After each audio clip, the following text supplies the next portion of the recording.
and welcome to Let's Make It Vegan. I'm Chef Fred, and today we are going to take on green bean casserole. Now, this was a suggestion after my last video when I was asking for new suggestions for some holiday things that came up a couple times.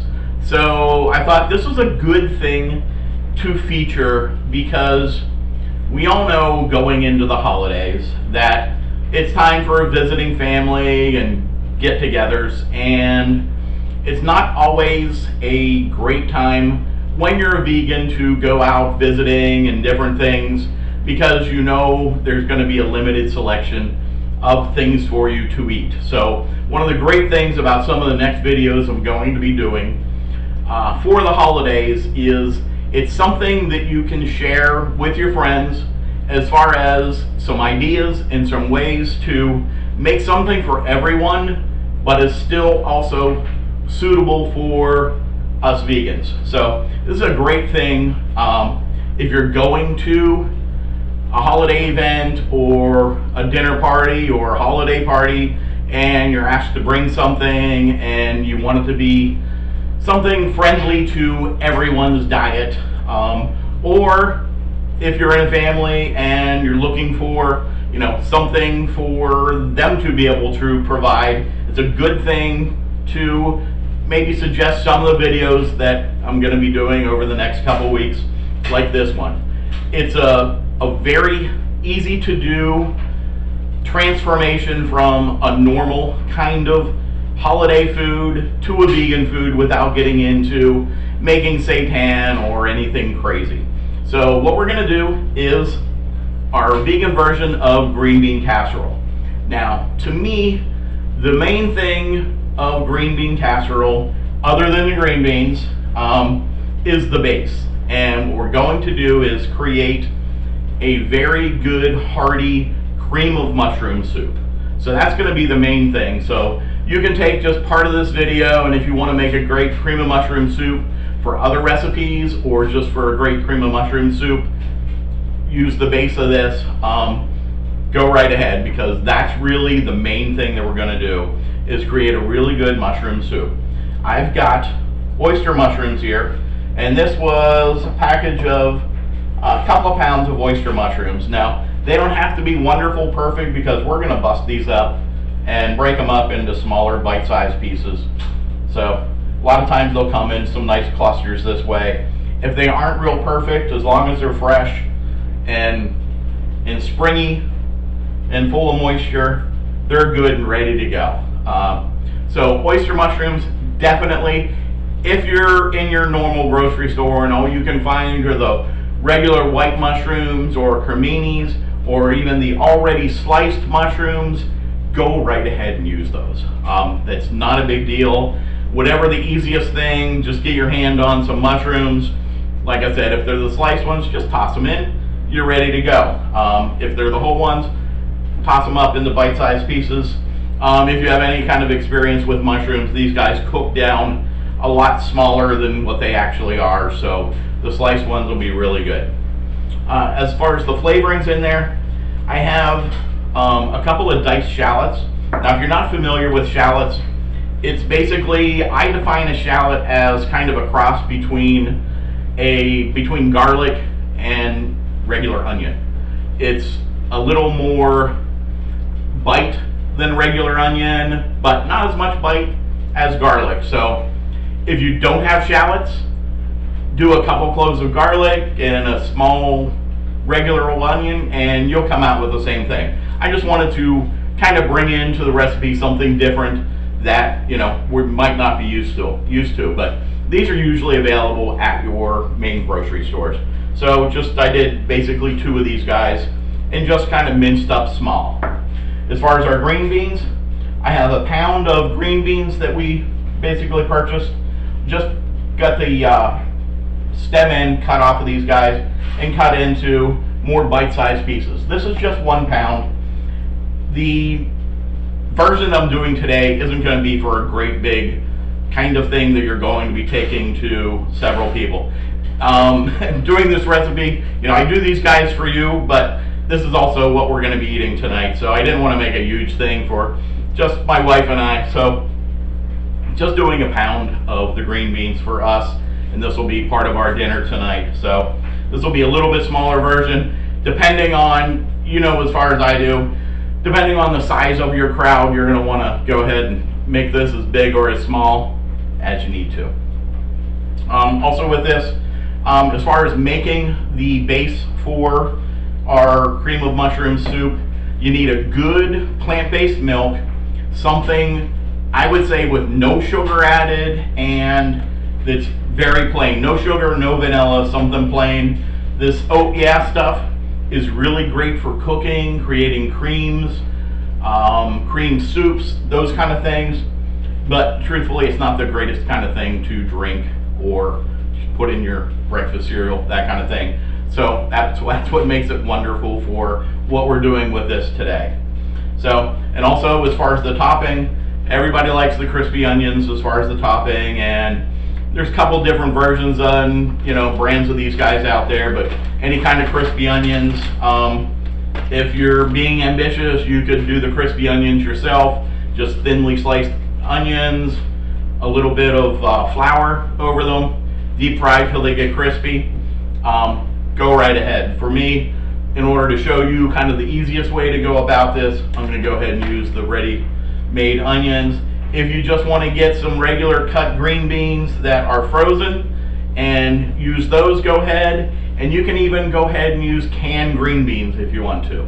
There's no shame in that, because with these green beans here, I'm going to actually go ahead and steam those guys in order to get them cooked through a little bit, so that whenever we do our final version, mix the soup with the green beans, that they don't have to cook forever. So these guys are going to basically be pre-cooked. The soup in there is going to be pre-cooked. We just need to get it in the oven, get it nice and hot and bubbly, and get our onions on top. So we'll go ahead and take a pause. You'll meet me over at the stove, and we'll basically start by making a roux in order to get our soup going. So I'll meet you over there. Okay, here we are over at the stove. We're going to start by making a roux, which we've done before in previous videos. If you haven't seen, you're going to go ahead and see it again. Before, when we did the gumbo video, we made a brown roux. Here we're just going to basically make a light roux or a white roux. So we're just going to start out with some basic plant-based butter and get that in the pan and get it melting. Now, we are going to use more butter than we're going to need in order to saute the shallots, basically because we're going to do the roux at the same time in here. So I'm just going to take a couple tablespoons, get those guys in here, and go ahead and get our shallots in also.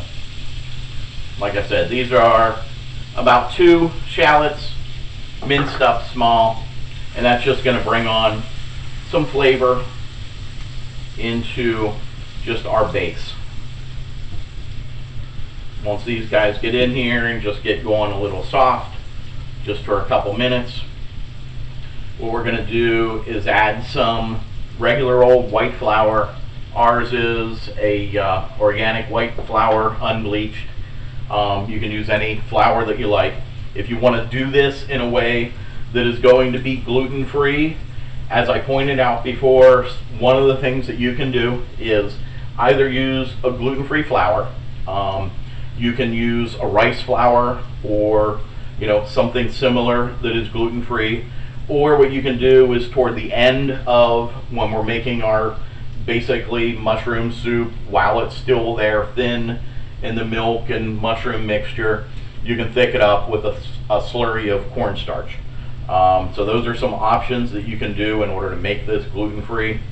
But we're going to go ahead and just do this in the traditional way of doing it with a roux. I'm going to go ahead and add some flour in here.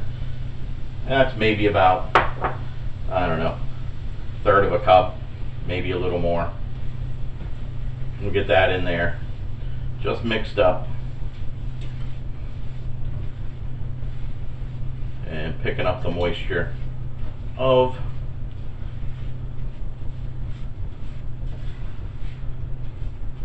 and looks like we'll go ahead and add a little more of the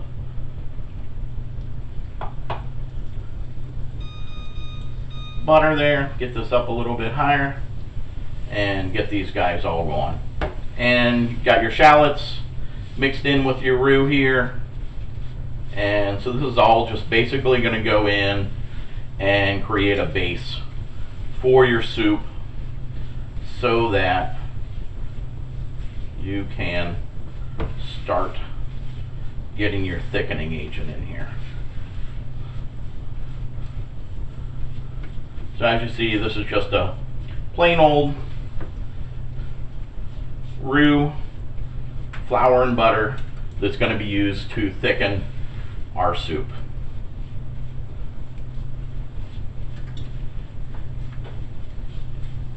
And what I'm going to do is, once this guy's in here and cooked up a little bit, I'm going to go ahead and take this out of the pan, put it back in our little dish here, or even actually put it back in the butter dish, and I'm going to put the mushrooms in here and get them sauteing.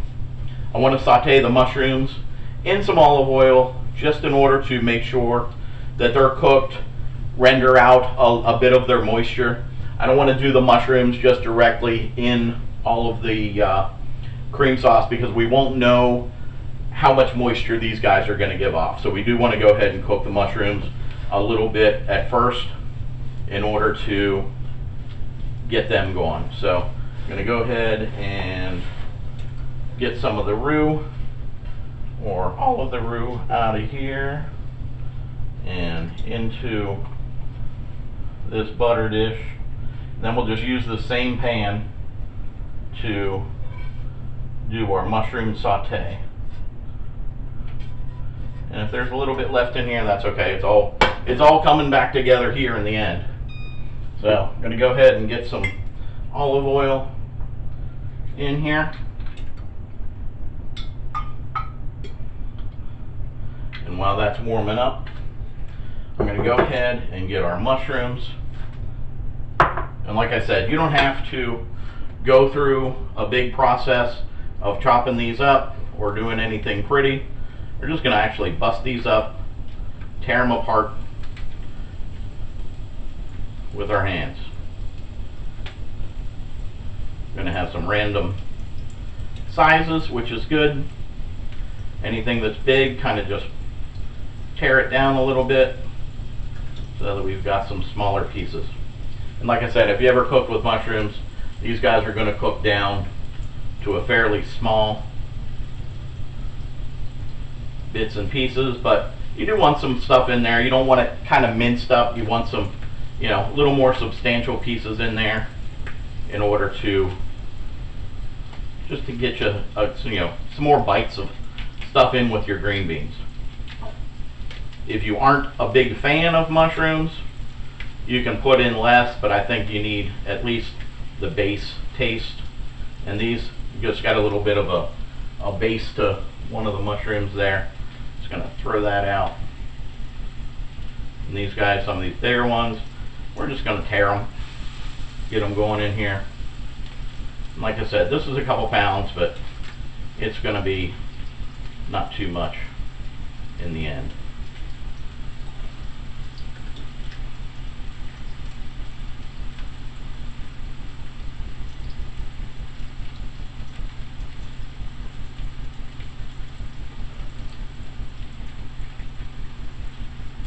You can hear them sizzling here a little bit.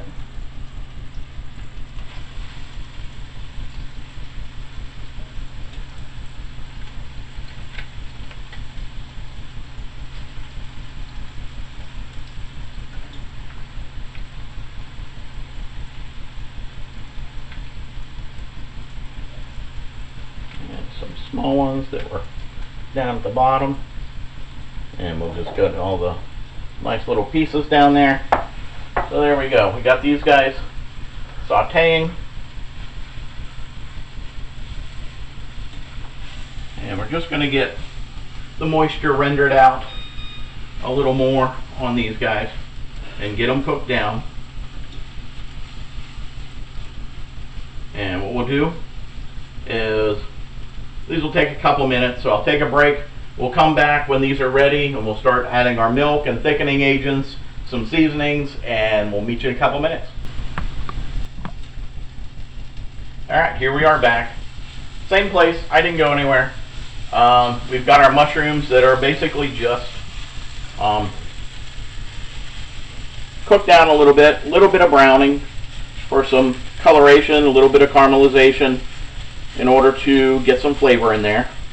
So we got these guys all in, ready to go. They're mostly cooked up. They'll cook up the rest of the way then when we start simmering our whole soup base. But we've got these guys here, and we'll take a break and get our milk in here. And like I said, you want a plain plant-based milk, and probably about that much. We're not doing a real huge amount. Like I said, we had basically a pound of fresh green beans that we've got here ready to go, that we're going to go ahead and just pre-steam before they go in here. And so we've got our base here going, and we'll go ahead and just get that seasoned up. And just basically, we've got some pink kosher salt, or pink Himalayan salt rather than kosher salt. A little more flavor, a little more minerals in there. We'll basically test it, but we got some salt in there. And today for this, I'm going to use two different kinds of pepper. Black pepper is what you're normally familiar with. Going to go ahead and grind some black pepper in here for some of your normal flavor of salt and pepper, and also white pepper. White pepper is traditionally used a little more in Oriental cooking, or as far as in white sauces and different sauces like we're doing here. White pepper, if you're not familiar with white pepper, it does have a little bit of a stronger flavor, so we're not going to go real crazy on that. This is the pepper that you normally find in your Oriental, if you're going to an Oriental restaurant and they've got the real fine pepper, black pepper. Your black pepper is more of a traditional, it's giving you like a tongue tingle, where white pepper is a little more heat oriented in the back of the throat, kind of more like horseradish. So they act a little bit differently as far as in the dishes, but strangely enough, these are actually, white pepper and black pepper are actually the same peppercorn when they start, picked at the same time. The black pepper is basically just dried, and when it's drying, it goes ahead and turns more of a black, whereas the white pepper is processed through a little bit more time period.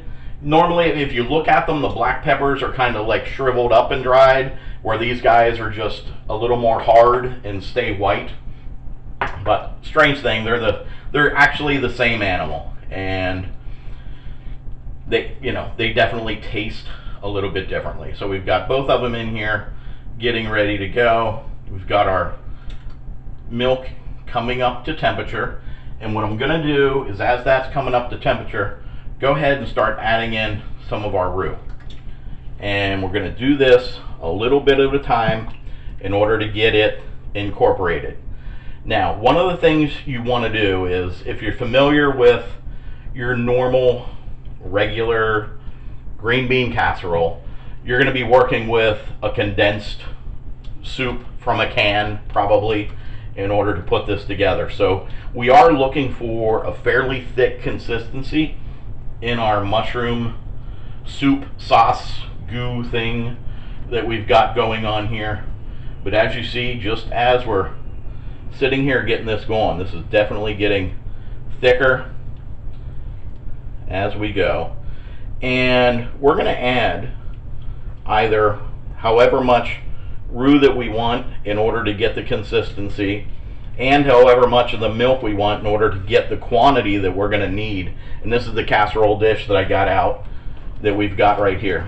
And just in order to kind of judge a little bit at a time, I think I want to add a little bit more milk. I definitely have more roux here to thicken it, but I want to get a little more in here just to get our quantity up a little bit, so that we've got a nice full casserole with our green beans.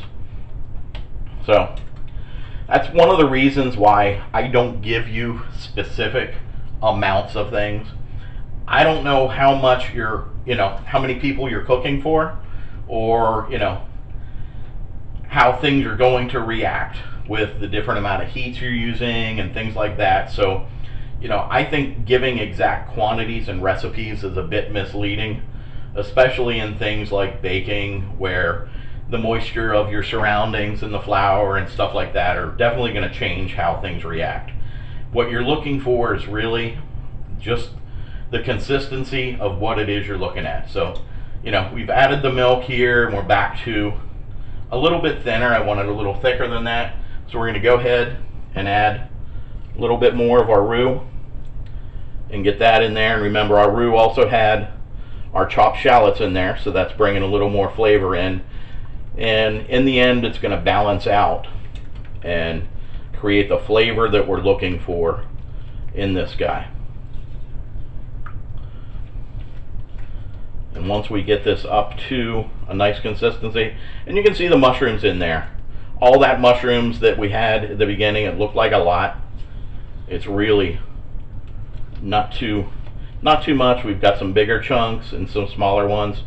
It's going to make a nice consistency in there. I think I like where we're at right now.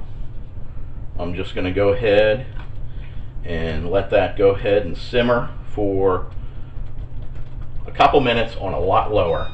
Just want this to stay down at a real low simmer. Just going to go down to low. Keep it mixing until the temperature comes back down, because you don't want to get it burned or scorched on the bottom. So as this slows down and goes to a simmer, if it thickens up a little bit, we'll just add a little bit more milk and kind of get to where we have, this is kind of the consistency that you're going to want though.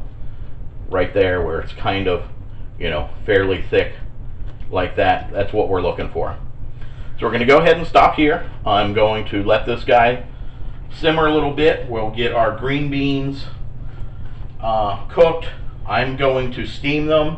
You can put them in a pan, parboil them for, 4 or 5 minutes in order to get cooked in a little bit. Or like I said, if you're just using canned green beans, they're ready to go right now. So we'll go ahead and take a break. I'm going to let this guy rest in here and sit on low, let all the flavors develop, let all the mushroom goodness get into our cream, and we'll meet you in a couple minutes.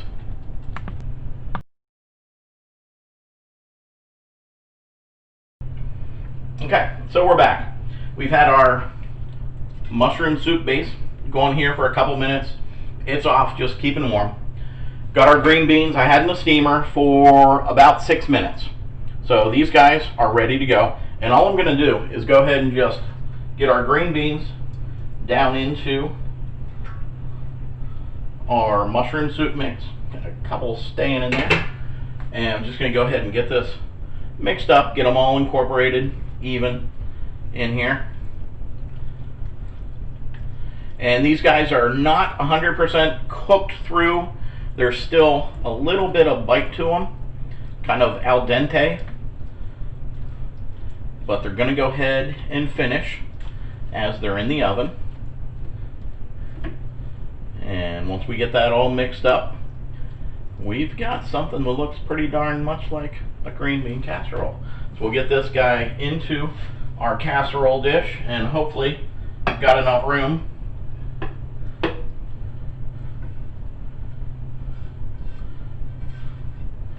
and guesstimated that pretty good. Get that going on here.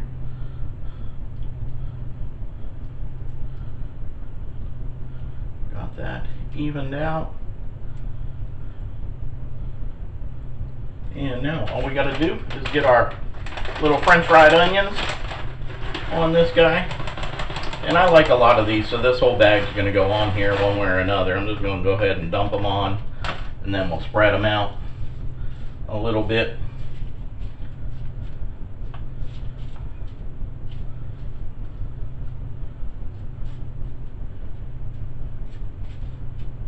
And there we go. And this guy is going to be ready just to go in the oven. Pop in for about 20 minutes or so. It's already nice and hot, so it's not going to take a long time to get warmed up.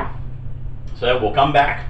We'll have this ready to go, and I got a little bit of a bonus for you coming up later as far as a hack on a spice cake that I made earlier. We'll see you in a couple.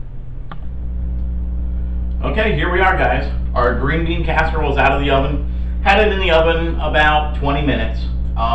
Depending on how your oven heats, you may want to keep an eye on it as far as getting some of the onion topping a little over crisp.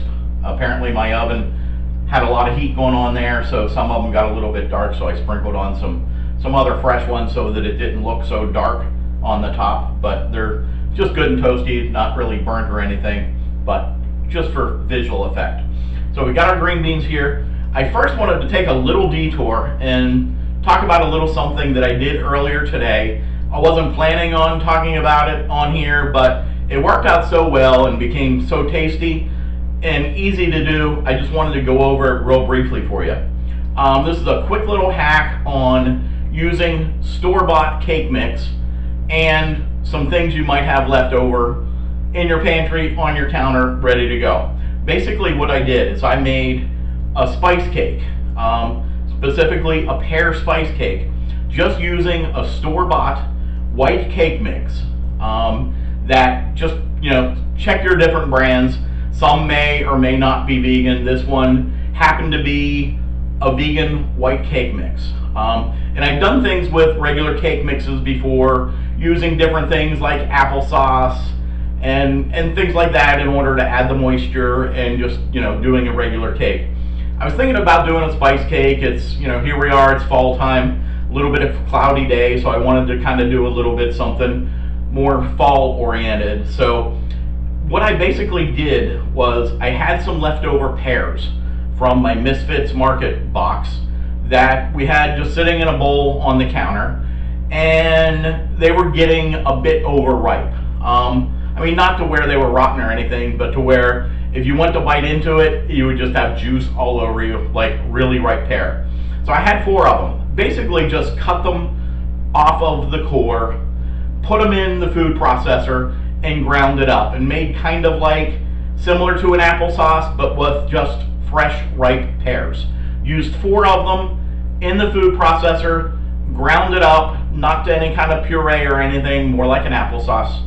And in order to add a binder to it, I added a couple tablespoons of flax, ground flax, which we all know as an egg replacement for we vegan people, and it does add some omegas, so it's a little bit healthier too. So I just did is just ground up the pears, added the flax, put it in with the cake mix, added just enough plant-based milk in order to get it mixed up, looking like a cake mix, and baked it off 350 until it basically got done. I think I undercooked this a little bit. It kind of came down after it did rise up, but it is extremely moist, and that might be why it kind of fell down too. Really, really moist, really, really sweet. I used cinnamon and nutmeg in there in order to get the spice, so maybe a tablespoon of cinnamon, teaspoon of nutmeg, mixed it up in the cake mix with the ground up pear. Really tasty, easy to do, just takes a couple minutes.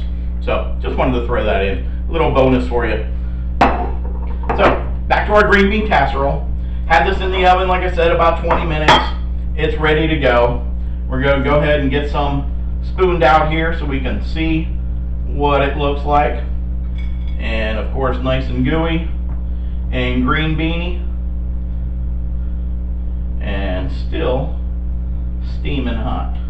And you can see mushrooms in there too. So there we go. We've got our great holiday mushroom green bean casserole. Way better than using the store-bought mushroom soup. Much fresher, much more nutritious, ready to go, and vegan. Like I said, if you have any friends or anything that are thinking of, trying to cook something for vegans, great sort of thing. everyone will like this. They won't even actually know that it wasn't done with actual milk and cream. But there we go, green bean casserole as per a couple of suggestions. And like I said before, this came from suggestions from a few people. If you have any more suggestions for some holiday kind of foods, let them in the comments or email me. Email's always up on the videos, and let me know the kind of things you want to see. Thanks for joining me today. We're getting into holiday season, looking for more things to do for the holidays. Thanks for watching. Like, subscribe, hit the bell to be reminded when new videos come out. Tell your friends. Thanks a lot, and we'll see you later.